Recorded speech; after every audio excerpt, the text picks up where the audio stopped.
Hi, so here we are again, trying to get some food, trying to get fed because we're all hungry.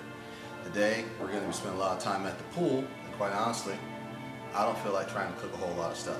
So I'm going to make something real quick that we can eat throughout the day that doesn't necessarily need to be refrigerated, but it'll still be really good, and we'll keep a whole bunch of kids and some young adults pretty much fed, and we can snack on it in between our visits to the pool and go from there.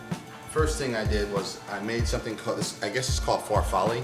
Basically, it's bow tie pasta. All right, you can make this ahead of time, with some hot water. I chilled it with a little ice so it'll stop cooking because it's going to be kind of like a chilled salad. So that's what we're going to do with that. I have it sitting in the calendar. It's ready to go. So set it off to the side right now. Clean sink, clean hands, the whole 9 yards. That's all standard. We have some mini heirloom tomatoes, and we've got a couple organic heirloom tomatoes. These are just leftovers that I had in the refrigerator. So instead of throwing these out, these add some really good flavor to a nice pasta sauce that we're gonna whip up. So we're gonna have that. Again, I've got my go-to for the weekend, store-bought rotisserie chicken. Again, there's certain places you can get it from. Any of your grocery stores will have them. Or you can spend the hour and 25 minutes making one up in your oven in 95-degree weather if that's what you want.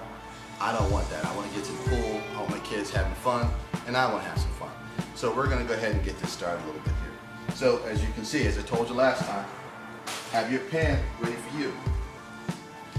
You don't need to have your pan, you don't want to wait for your pan.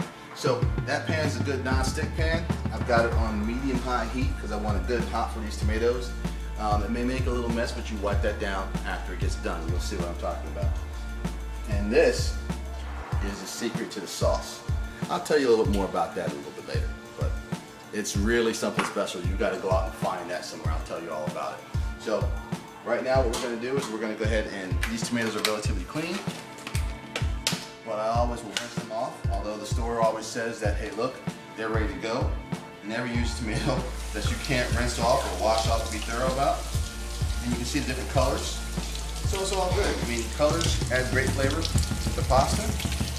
And you just want to add as much flavor to your pasta as possible. Like I said, they're leftovers. So watch what happens when you add the pasta or the tomatoes to the hot water. It's going to make a lot of noise. Don't be alarmed. It's okay. Don't even have any oil in here yet. And we're just going to let that do its thing a little bit. We're going to let those tomatoes marinate.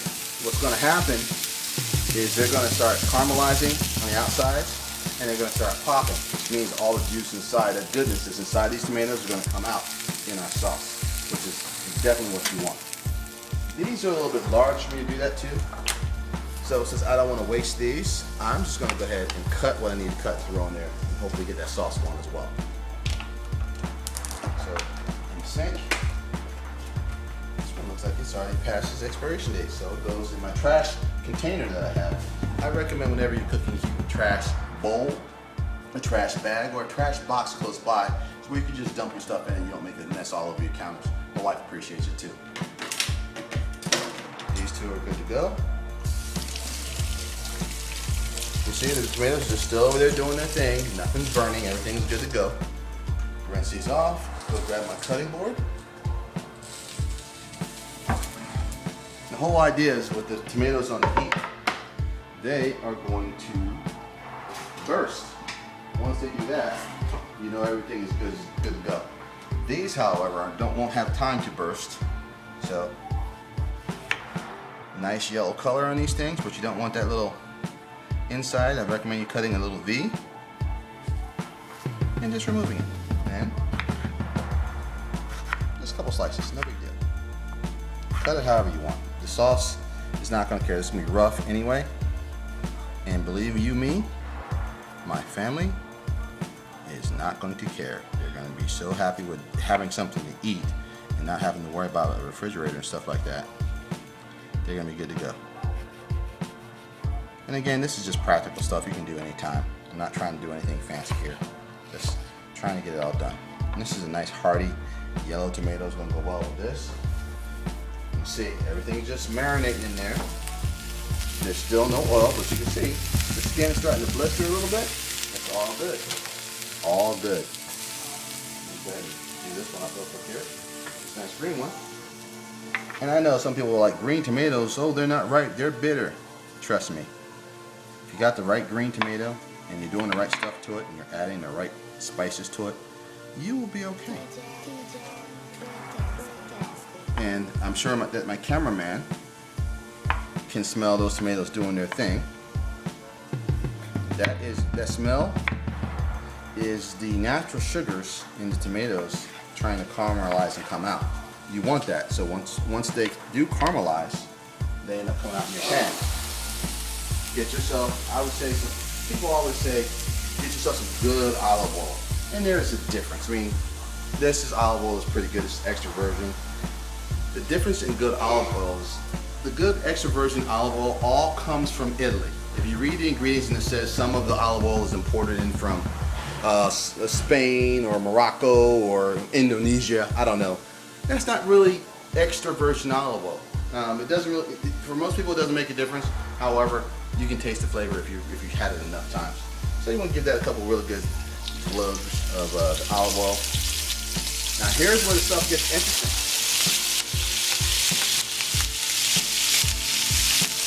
Because it starts to spatter up a little bit because of the water content. So that's why you need to have yourself a pretty in-size pan to minimize it. Yes, the lid doesn't fit, but what's more important is that no one is getting splattered by that hot oil. Okay? So let that do its thing. My droppings in the food disposal. Here's the secret ingredient for that sauce. So just moderate my heat a little bit here.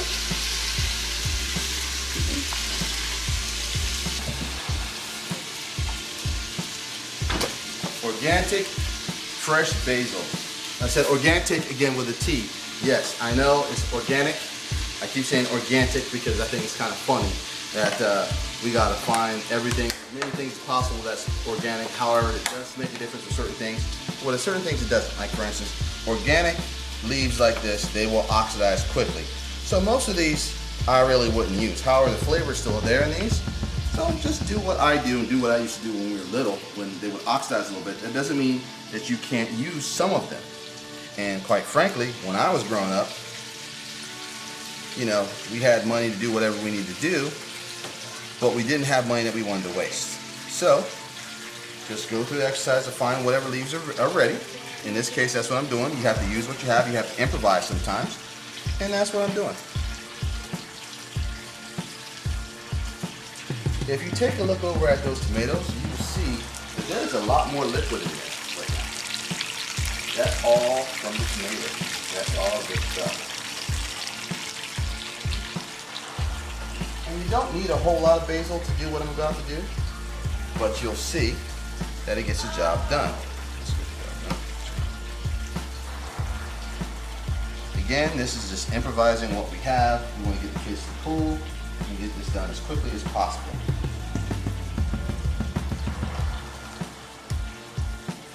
A lot of this will not work because it's been in the fridge for some time, but I can use a lot of it.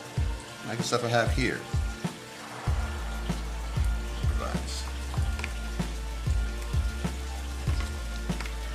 There you go. That should be enough to do what I want to do. And if you take a listen, I didn't add that much olive oil. A lot of that is juice from the tomatoes. And if you can smell that right now, you guys will be pretty impressed. But if you see all those nice, wonderful colors in there, that's what you want. So at this point now, I can turn down my heat to low. I'll put my pan right over there and let that do its thing. And then I'm going to get back over to the basil. Again, you don't need a whole lot. I'm going to add some other stuff to it as well, like some garlic. But we'll start with the basil. Don't eat the stems as much as possible because the stems, they say, are they may be poisonous. I don't know if that's true or not because I've never really eaten one. But I do eat these. Quick rinse. You can dry it. You can run it through a paper towel if you want. Me, I just want to get this in my pan and get it going.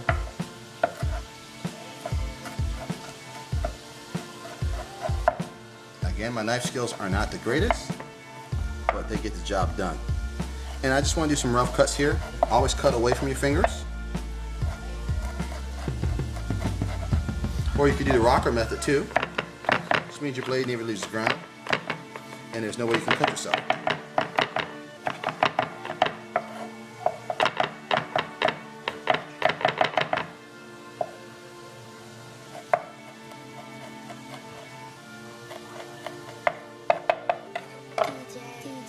Okay. So we have that in here. So you notice that I'm pushing down on these tomatoes a little bit. And once I do that, what you see, you start to see more of the seeds come out of tomatoes, which means that they're blistered just enough to break open, and that's exactly what you want. I'm turning the heat up a little bit more because I want to cook through the next thing I'm going to add to the tomato sauce here. See? You see the olive oil, you see the tomato seeds, that means that the tomatoes are doing exactly what we want them to do. Alright? Now,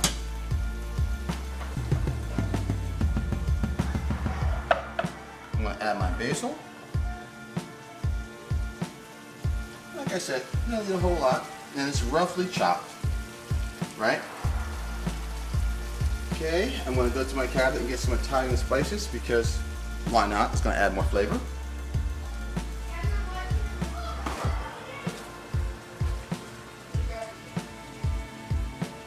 Definitely want to add some garlic. Here's kind of how I do it. I can add fresh garlic, and fresh is always better. But in this case, powdered garlic goes a long way. Especially like, for instance, if you don't have, you don't want to spend $1 on a bowl of garlic. But some stores will make you do that. It's outrageous, but the powdered garlic will do its thing. Plus, I got a good pinch of Italian seasoning. You don't have to add this much, but I like to add a lot of this because I don't want to add much salt. I'm going to have to add some because these are tomatoes, but I want to get all the rest of this flavor in here. Just go ahead and just sprinkle it in. Yeah, it may look like a lot, but this will go a long way for that sauce because you want to give it lots of flavor. Okay, got that. Now I'm going to add a pinch of salt, maybe a little bit more than a pinch, you'll see.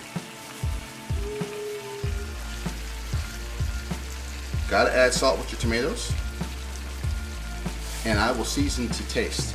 What that means is that as I go along, as I'm building this sauce, I'm going to taste it to make sure it tastes the way I want it to taste. If not, you're going to have problems. You always do. That's where that term comes from. Season to taste. So you mix this up a little bit. Now you see how the sauce is starting to get a little thicker? All that means is that the water content is cooking down and all those flavors in this pan are starting to get concentrated and thickened. That's a good look. I think so. I'm going to turn the heat up high for a second because I'm about to show you a trick that is just the bee's knees, okay? Now I turn it up a little bit more because I want to see how fast the bubbles move. Then I'm going to go ahead and break it down for you. Keep an eye on it for a second. You'll see the bubbles get busier. And you see the sauce getting thicker. Right? Now I've got the heat really going. Making sure my tomatoes are broken down, or breaking down. And I can get some juice or seeds and stuff out of tomatoes. Looks like a pretty good sauce, right? While that's happening, I'm going to taste it.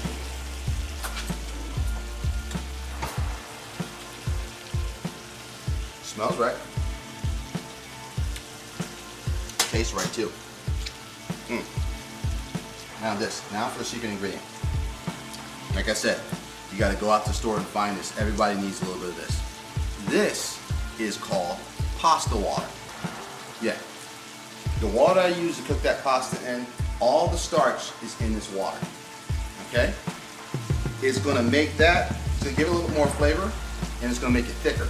As you can see, the bubbles here in this pan, everything is starting to thicken up.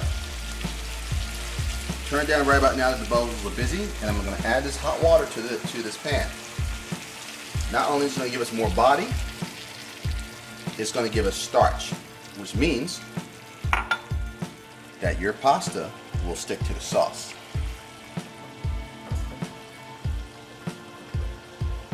And we're just going to let that do its thing for a little bit. You'll see.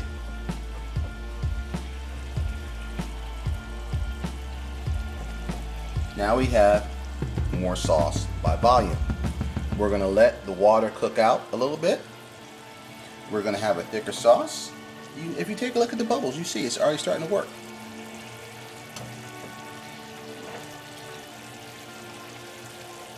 And just let it do its thing. The flavors will concentrate, cook the tomatoes through. You've got all these nice colors, and you have a pretty awesome sauce. Next, while that's doing its thing, we are going to go ahead and break down, yes, another chicken breast.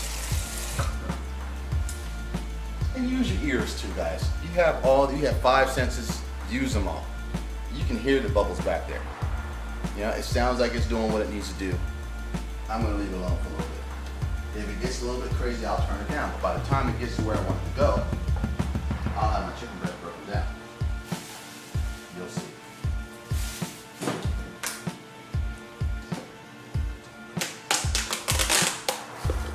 So again, store-bought rotisserie chicken, no big deal.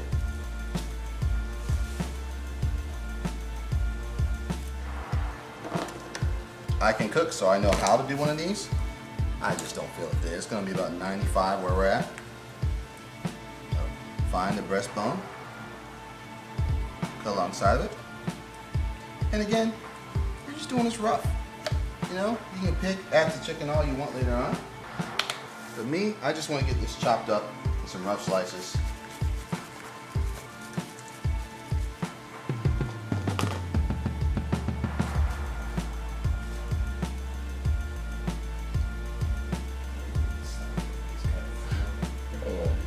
No, they need to see this.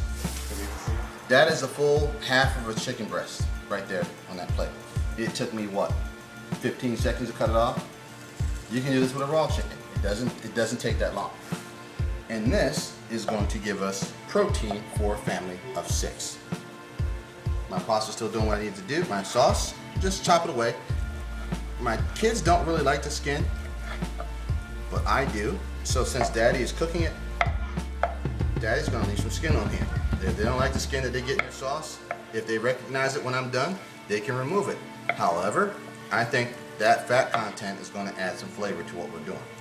And chickens do have bones. Every now and then you'll find one. Just get rid of it.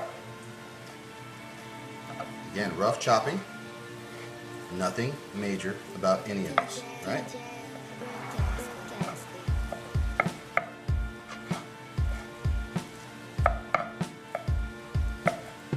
Just break it down a little bit and take a look at how much chicken it appears that you have. It's still the half a chicken breast, but it looks like it can feed a pretty good portion, right? Okay. Now check on your sauce. The water's still reducing. Everything is lovely.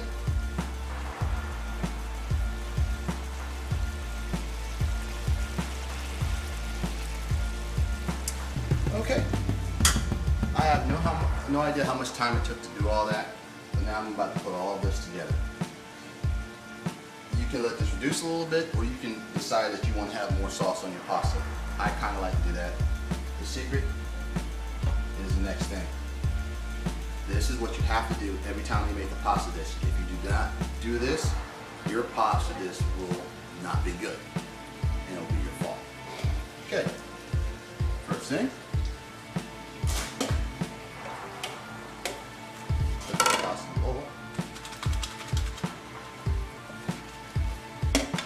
Yes, the bowl I'm using has a rooster in it.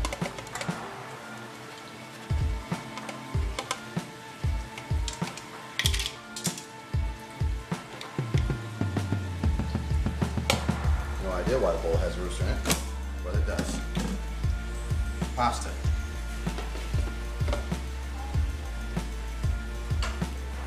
Move the chicken out of the way.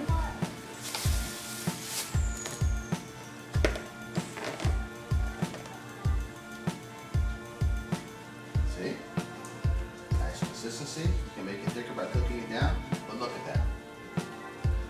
It's thick enough to make a really decent sauce, right? I think so. pardon me. Take your pan. If you don't have a good pan, make sure that your pan is not boiling hot. The handle. This is a really good pan. Always pour hot liquids and everything else away from you. Like I said, you cut away from you. And I don't want to leave much of this in the pan. Just add it to the pasta sauce. Not hard, right?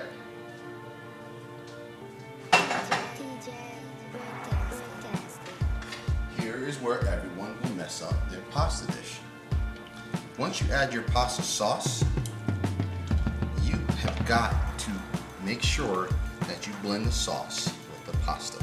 Again, this is going to be a room temperature or a cold pasta. So you want to make sure that your sauce binds to the pasta.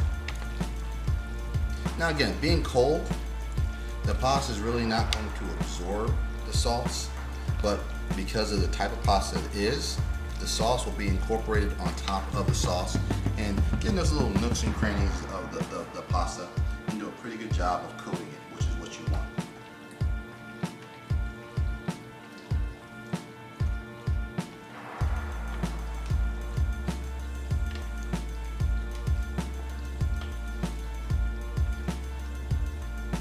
Right?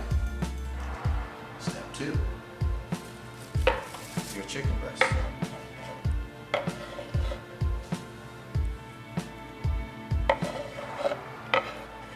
Actually, it's kind of funny that the bowl that I'm using has a rooster with the chicken, and I'm now adding chicken breast. That could be a little joke if that's what you wanted to say, but I didn't say that.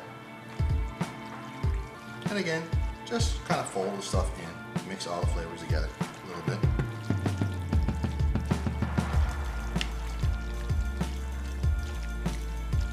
You don't have to mix in completely. I mean, you just want people to know that it's actually chicken breast.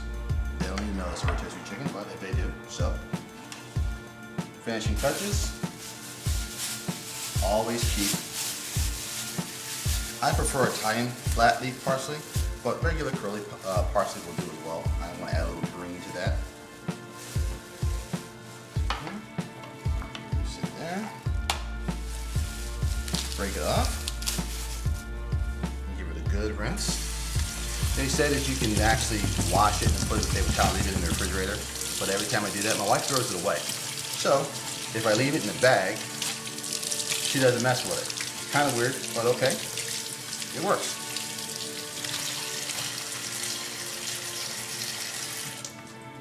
I'll show you another trick.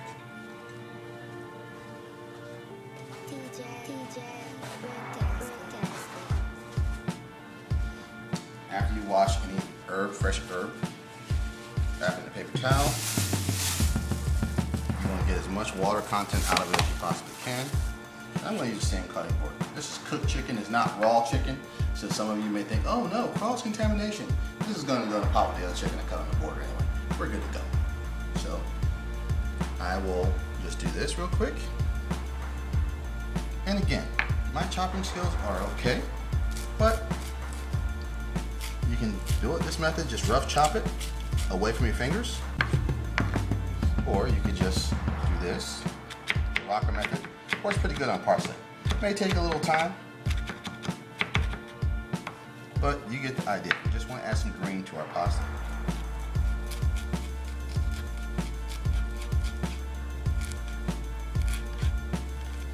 And we want anyone to see it to know immediately that the green stuff is parsley.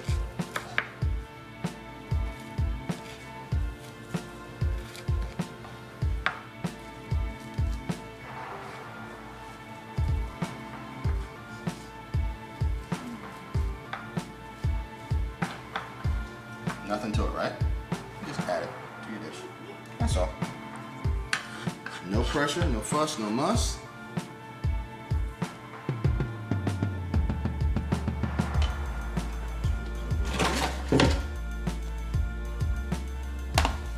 Waste another one on my wife's paper towel. She likes when I do that.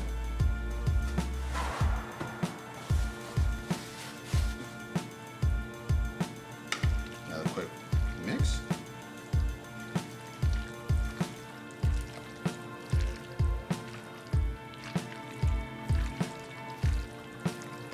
You can see, you saw exactly what the ingredients were. Nothing is crazy, just simple tomatoes, a little olive oil, salt and pepper, and some Italian seasoning and garlic. The goal is to mix everything to where you have a little green in almost every bite.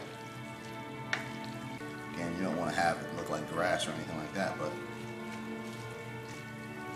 And as you can see, every piece of pasta is coated with some of that wonderful sauce. Last step, and I recommend this too, a little drizzle of olive oil. You know, it just kind of gives it that sheen, give it a little extra flavor too. Don't need much.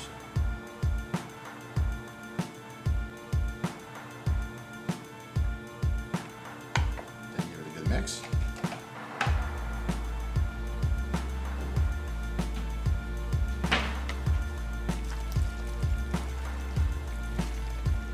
It does something to it at the end that kind of adds a little kick of flavor. You can add Parmesan cheeses if you like, but for all intents and purposes,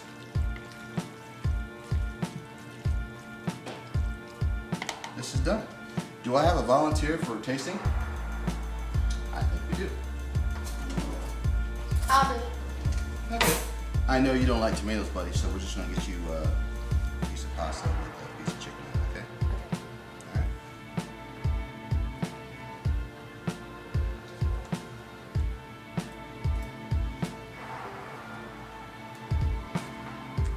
Alright. And there you have it.